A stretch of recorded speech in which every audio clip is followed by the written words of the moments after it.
So, welcome back to the Stars and Scrums. I think you're tired already of me, but you can't be tired for my guests because these two are new.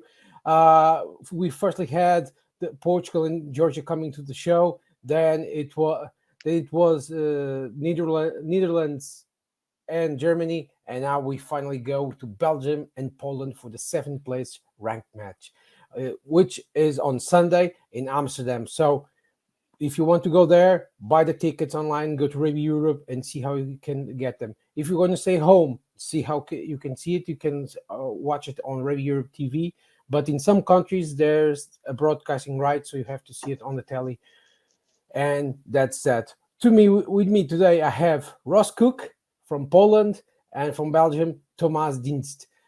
Welcome all, and thank you for coming. At this late evening. I know it's 9 p.m. where you are. So I'll start with you, Thomas. Sunday, we'll wrap up the first Rugby Europe Championship since Belgium got promoted again. What are your thoughts about the team progression this season? Indeed, we're back in rec, which is a good thing for Belgium rugby. I think the two first games we had, and I think that Poland and Ross can say so too, that the two first teams we met are really strong in our pool, which were Romania and Portugal. We learned from that. We learned a lot. And then unfortunately we lost in Poland.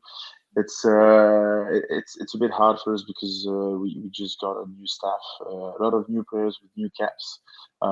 Experienced players weren't always available or injured. So yeah, I think the players learned a lot, get to know each other a lot, get to know the new staff a lot also, and we could see progression for the last game against Netherlands. There's so many mistakes we've made against Poland, and on the previous games that we kind of erased a little bit against Netherlands, and we showed another side of what Belgian rugby can produce.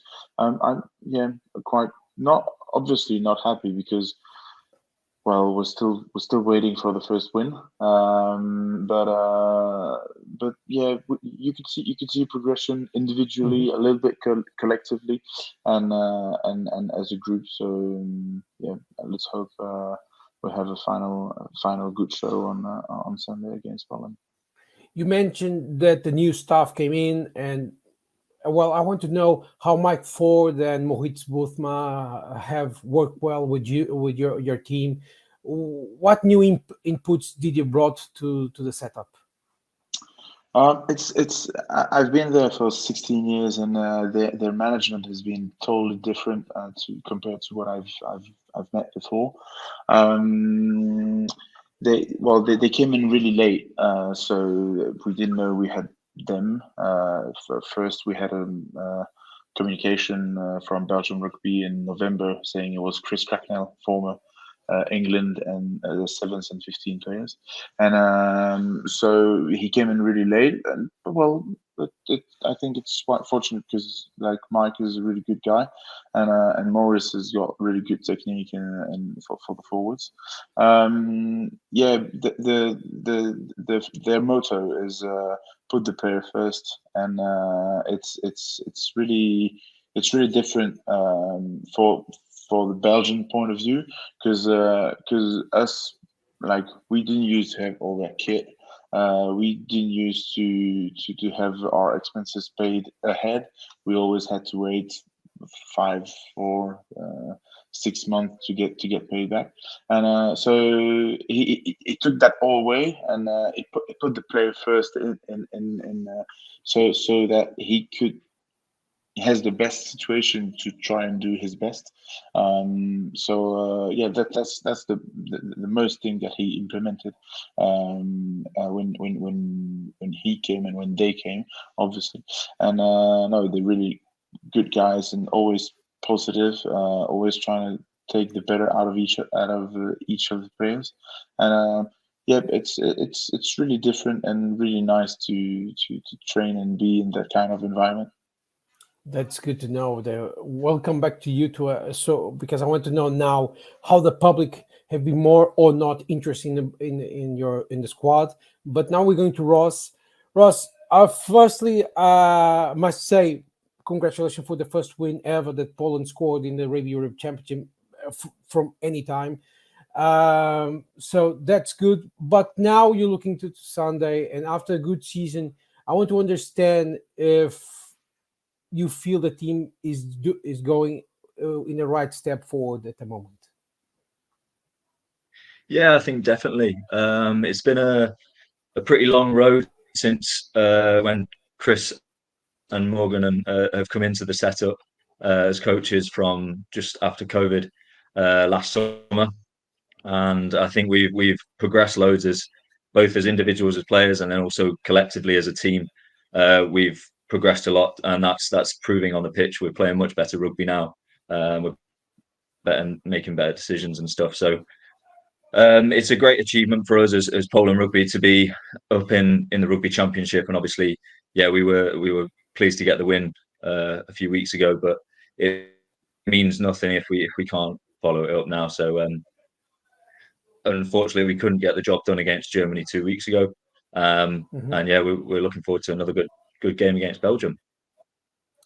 About the coaching staff. Well, Mike told us about Mike Ford and Mohit Bothma and Chris Heath. When you see him on the broadcast or on the stands, he's very passionate about it. He's always with his cap and is always on the sideline watching it. How's working with him? I really enjoyed working with Chris. Back in my very first cap, he was the forwards coach on that day. Well, that was his last game as forwards coach. So I did have a bit of previous history with him then, and I enjoyed working. I enjoy his style. Um, Players know where they are with him. That he's very straightforward. And if you don't do something right, he'll tell you. If you do something well, then he'll tell you as well. So as a player group, we know where we are. The setup now is very professional. Everything is laid out for us. We're looked after very well, similar to what Thomas was talking about as well. And so yeah, it is. We're in a good place from a staff point of view. The other backroom staff as well alongside him, whether it's Morgan Stoddart, who's been doing the backs for the last year and a half, who's great, and then also we've had Bradley Davis come in and help us with the forward side, and then the other backroom staff, the physio, team manager, and the rest of it, all that all goes along with it. We're all set up a really positive and professional setup here. So yeah, it's all really good now. Before I go move on to Thomas again, um, I liked seeing Poland play because you scored some of great tries against Germany. There was that cross kick, and you've done some things, very interesting things on the field. Can you explain to us how hard your team has worked in the past year to show that you could play at the championship level? At the championship level. Yeah, we've worked really hard. So obviously, whether as I said, from 18 months ago when we this road sort of started, we've worked hard away in our clubs and then together in camps. So that work's not just been for the last 7 weeks, which obviously of this rec championship, which the last 7 weeks we've been basically professionals, which has been fantastic experience for us. And we're in full time, and it's great to be able to improve every session every day. But that work's been going on for the last 18 months behind the scene, whether it's doing club sessions or in the gym with the S&C division that we've got with us. So now we're hopefully reaping the rewards with playing some good rugby and yeah, obviously scoring good tries. Robert scored a great try 2 weeks ago, which we were pleased about. But I think from our point of view, we're disappointed we couldn't score more. So that's the mindset we've got at the moment. It's a very interesting mindset. We'll come back to it. So, because on Sunday we want to see it again and want to know how you train for it. Thomas, I mentioned to you that I want to talk about the public. I want to know in the past 4 years how have the we can call this the grassroots really around the Belgian national team uh, so it has grown after you come back to the championship. You think it's the same? Tell us how things are in Belgium. It's funny you said 4 years, because well, me being there for quite a long time. 2019, 2020 were our best campaigns, and it was the time that Belgium started to raise a little bit, and we could feel the supporters and uh, and also the press and everything coming behind us. And then we got struck by COVID in 2020, and unfortunately in May 2021 we lost the game against the Netherlands, which put everything back on new tracks, and the road has been very bumpy. Belgium rugby, with its first division, also has had encountered some problems during COVID, and so it was like we started to get back on our feet. Getting back on our feet was to go straight back to rec, which we did, with also new players, a new staff compared to 2020, and now we have another new staff. So yeah, the I think people are still interested in Belgium, about rugby. I would say it's a steady level. It could have grown better with better results, especially the results against, if our results against Netherlands would have been better, and if we would have stayed in rec those 2 3 years. But now we're back in it, and we're building on a new team and a new staff to try and show Belgium what we're made of. You just said we are building our team.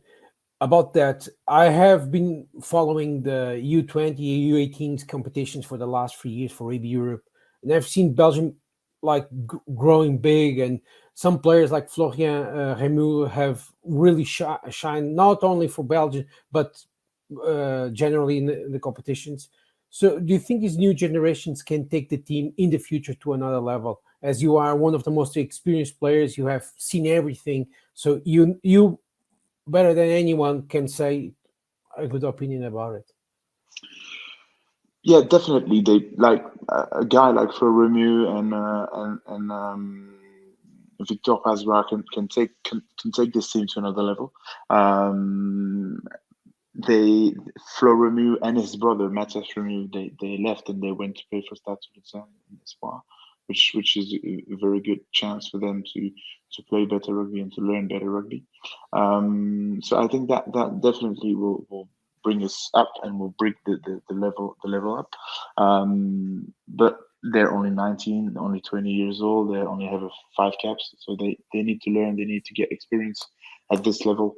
The rec level is very very exigent.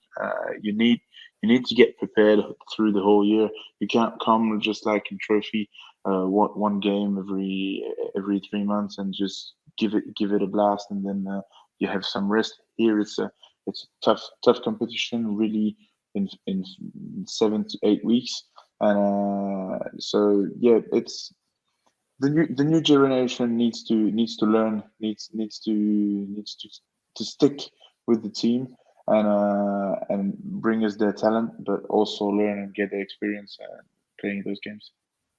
Oh, that's nice to know. And just a quick question: if with Belgium staying in the reg for a couple of years now, do you think this is the best way for the kids to stick with the team and work with it for the future?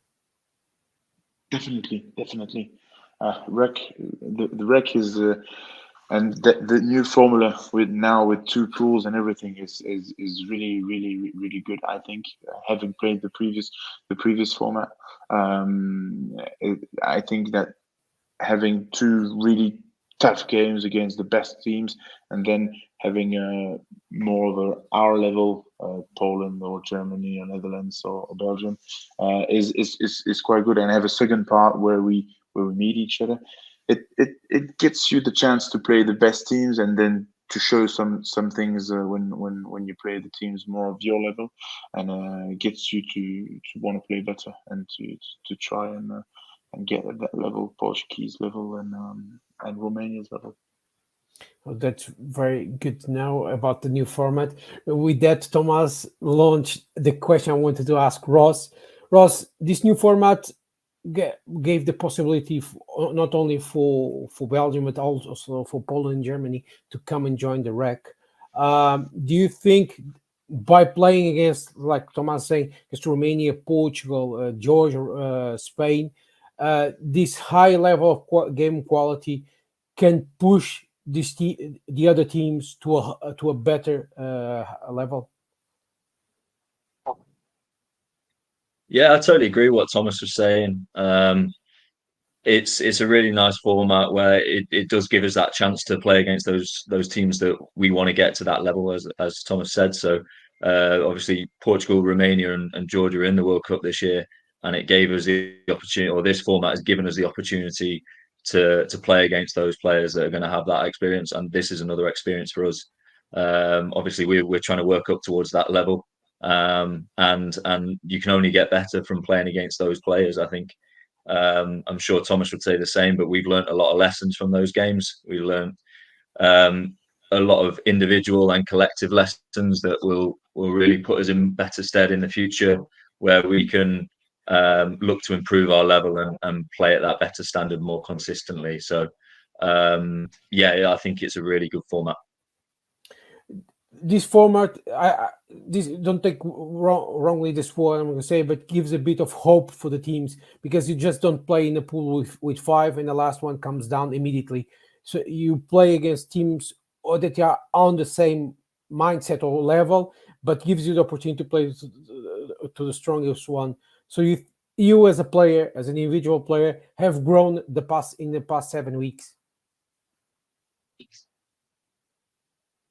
Yeah, I feel I've grown individually. Obviously, playing against fully professional players that are at that standard where they're playing in the top leagues in France or top leagues in England is obviously going to make you improve as a player.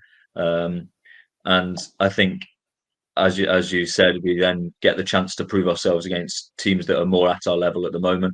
At the end of it, and it makes them really meaningful games. I mean, it's fantastic that at the end of these 7 weeks, everyone has to fight it out for their place at the end of it, whether it's for first and second with Georgia and Portugal, or seventh and eighth with us two teams. It all means something, and it's all really important for us. So I think it's really good. Yeah.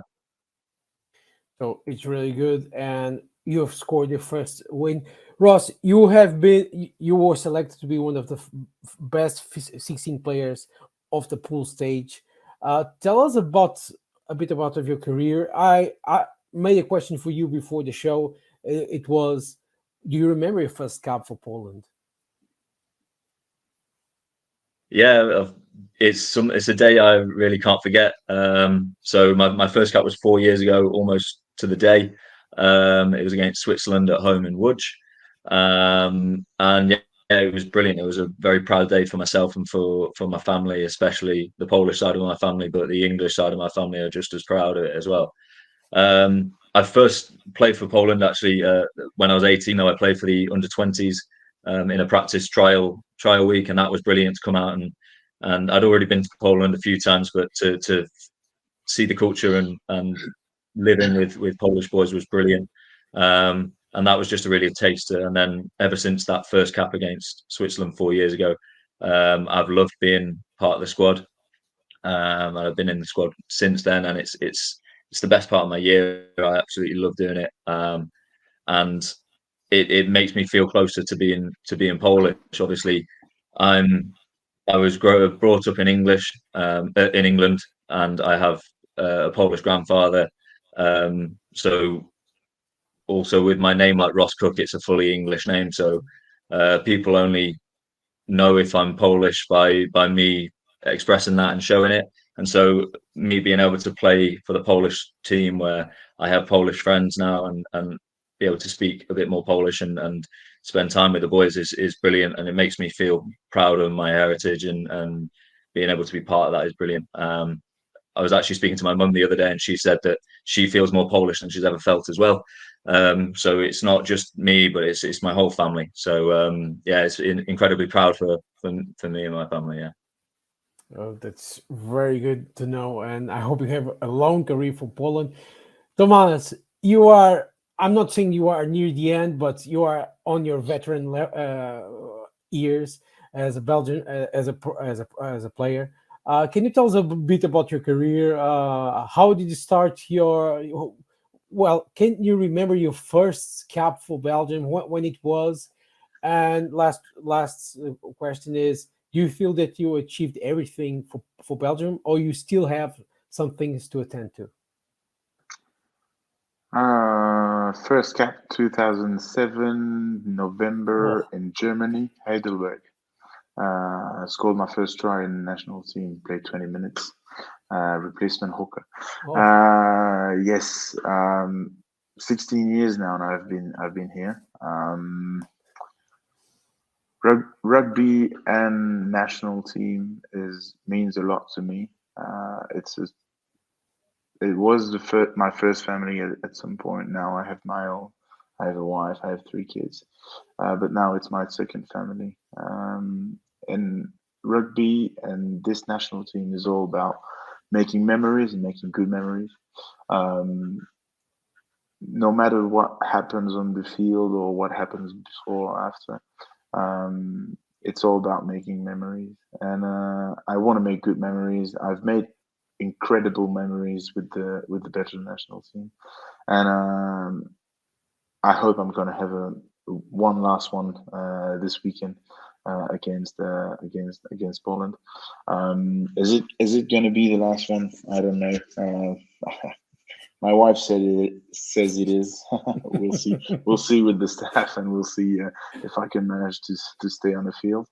Um, have I achieved everything? I think I've given everything I could give to this team as a player. Um, and this, I felt like I had to give one more year, at least this year. And this is why I'm still here. And I'm glad that the staff had confidence to keep me in the team.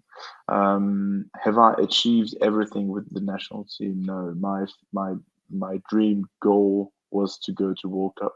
Unfortunately, that dream has been broken in 2021. But I think I've achieved a lot with this team, and I've given it 100%. Have like so many things, have no regrets, and it's been such a great journey. And again, memories is the most important about this sport. Is memories. oh, it's very good. This was a very good moment. Talking about memories, you're talking about Sunday. What do you expect from Poland on that match that we're going to have in Amsterdam? I expect a really strong opposition, like they showed in Dansk. 3 weeks ago. Um, I think it's going to be a really tough game, really stressful game, because no one wants to be at the last place. Neither them, neither us. They've already got one win to get confidence from. We don't have any wins, so maybe we're in a bit of a weird position and a more stressful position. I don't know.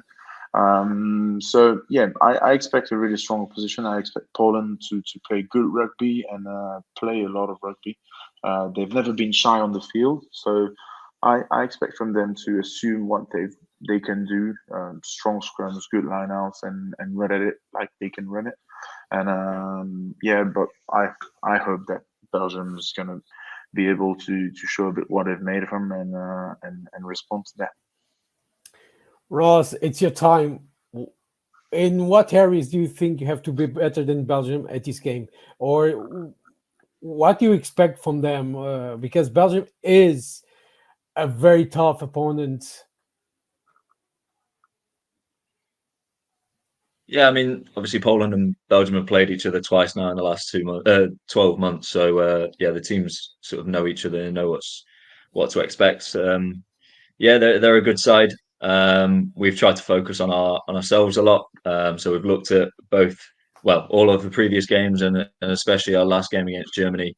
And we know we need to there's a lot of things that we need to improve on.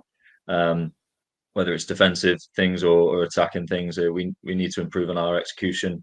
I feel like we had enough chances to do more in that Germany game, and we didn't quite come through with it. So we're looking to try and improve on that execution, especially. Okay, so to wrap things off, because we have 25 minutes, it's on time. It's very good. This, Ross, can you send a message to the people at home in Poland to come and watch the game or see it online and follow you on social media and so on? So please, you start, and Thomas, being the veteran, wraps things up. So let's go, Ross. Yeah, of course. So yeah, it'd be great if we can get as many people watching the game online, or if you're coming over, that's fantastic. We'd love the support. Obviously, it's a big day for Polish rugby. We've got a big chance to try to get some points on the board and stay in the rec for the next few years. We think rugby is growing as a sport, and we can see that from the publicity that's happening within the sport, and the social media is growing. We're getting onto top TV channels over in Poland, and so it'd be great to have so much more support and publicity out there. So yeah, thank you very much. Thomas, if you want to say, you can send a message to the people at home in Belgium, in French or in Belgian, whatever you want, or in English, if you think it will cover more bases. I can do both. Definitely. Amsterdam is not that far. Just come and watch us, come and support us. Amsterdam, c'est pas très loin, les gars. 2h30. Faut venir nous supporter. On a un dernier match. You're going to be proud of us. Vous allez être fiers de nous. And let's have a good party after. Et fêtons ça bien après. Oh, a good party after. So, to remind people at home, Belgium and Poland is going to be the first game on Sunday. So, at 12, 12:30 local time, so CET time, you can watch Rugby Europe TV. But if you are near Amsterdam, or if you're in Belgium, or Poland is a bit far, but the Polish people who live in Netherlands, go see the match. Buy the tickets online. Go and support the team. A full stand is what we want, and it's going to be brilliant. So, and follow us and Belgian team and the Polish team on social media, on Twitter, Facebook, Instagram, and be part of the Rugby Europe Championship party. As Thomas said in the end, after it, let's have a good party. So thank you both for coming, and see you on the pitch on Sunday. So goodbye. Thank you, Francisco. Bye. Bye. Ciao.